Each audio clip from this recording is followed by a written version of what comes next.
ევროპის მძლეოსნობის გუნდურ ჩემპიონატს საქართველოს დედაქალაქი მასპინძლობს. თბილისი 2014-ის გახსნის ოფიციალური ცერემონია დღეს დინამო არენაზე გაიმართა.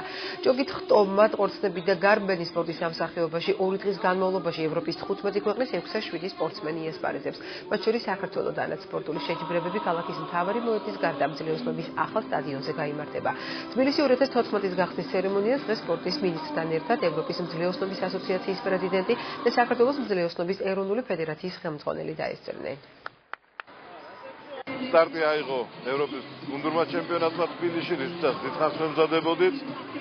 მინდა გითხრათ, რომ ეს არის გარდა იმისა, რომ საოცრად დიდი მოვლენა, გარდა ამისა ეს არის იდეალური რეპეტიცია თბილისი 2015-ის და კიდევ ერთი წილგადადგმული ნაბიჯი. ეს არის მძლეოსნობის აღორძინების დაწყება საქართველოში.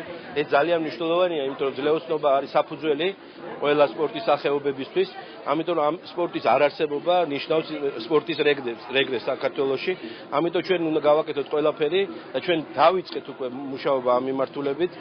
მადლობა ღმერთს, ორგანიზებულია ევროპის გუნდური ჩემპიონატი. ვიმედოვნებთ უკვე 2016 წელს ახალგაზრდული მძლეოსნობის ჩემპიონატი ჩავატაროთ.